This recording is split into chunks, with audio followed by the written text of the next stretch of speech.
વાવથરા જિલ્લાના દિયોદર તાલુકા પંચાયતમાં સરકારી વીજળીના ખાનગી ઉપયોગનો આક્ષેપ સામે આવ્યો છે। તાલુકા પંચાયત પ્રમુખની ચેમ્બરમાં ખાનગી ઇલેક્ટ્રિક કાર ચાર્જ કરવામાં આવતી હોવાનો મામલો સામે આવતા ચર્ચા શરૂ થઈ છે। મળતી માહિતી મુજબ દિયોદર તાલુકા પંચાયતના સરકારી વીજ જોડાણમાંથી ચાર્જર લગાવીને ઇલેક્ટ્રિક કાર ચાર્જ કરવામાં આવતી હોવાનું સામે આવ્યું છે। આ અંગેના દાવા મુજબ સરકારી કચેરીના વીજ જોડાણનો ઉપયોગ ખાનગી વાહન ચાર્જ કરવા માટે કરવામાં આવી રહ્યો છે। દિયોદર તાલુકા પંચાયતના કોંગ્રેસના પ્રમુખ પ્રભાતબા વાઘેલાની ચેમ્બરમાંથી ખાનગી ઈ કાર ચાર્જ થતી હોવાનો આક્ષેપ કરવામાં આવ્યો છે। સરકારી વીજળીનો ઉપયોગ ખાનગી વાહન માટે કરવામાં આવ્યો હોય તો તે કોની મંજૂરીથી કરવામાં આવ્યો અને વીજ વપરાશનું બિલ કોણ ચૂકવે છે તેવા સવાલો હવે ઉઠી રહ્યા છે।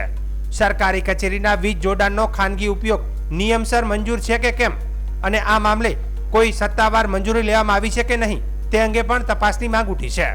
સરકારી વીજળીના ખાનગી ઉપયોગના આક્ષેપ અંગે સંબંધિત અધિકારીઓ દ્વારા સ્પષ્ટતા કરવામાં આવે અને સમગ્ર મામલે તપાસ થાય તેવી માંગ ઉઠી રહી છે। સાહેબ શું કહેશો? અત્યારે લાઇટ છેલ્લા 1 કલાકથી આ મળી રહ્યું છે, આ બાબતમાં આપ શું કહેવા માંગો છો?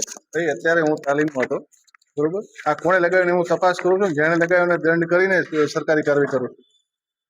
મારા ધ્યાન ઉપર નથી, હું તાલીમ ચાલે છે આજે તાલીમમાં, એના પછી મીટિંગમાં અત્યારે આવ્યો ને મારા ધ્યાને આવ્યું કે ફૂલ છે, કોનું છે પેલા હું તપાસ કરું છું, છે કોણ? સાહેબ 1 કલાક પરંતુ આ ચાર્જિંગ છે ખરેખર? અરે ભાઈ 1 કલાક હોય કે 5 કલાક હોય કે 5 મિનિટ હોય, મેં તપાસ કરવાનું કીધું ને, હું તપાસ કરું છું। સાહેબ લાઇટ નો પંખો ને લાઇટ બરોબર ને, એ માણસ બેઠો છે એટલા માટે ચાલુ છે, એ માણસ બેઠો હોતા ચાલુ હોય સ્વાભાવિક છે, એમાં કોઈ પ્રશ્ન ખરો?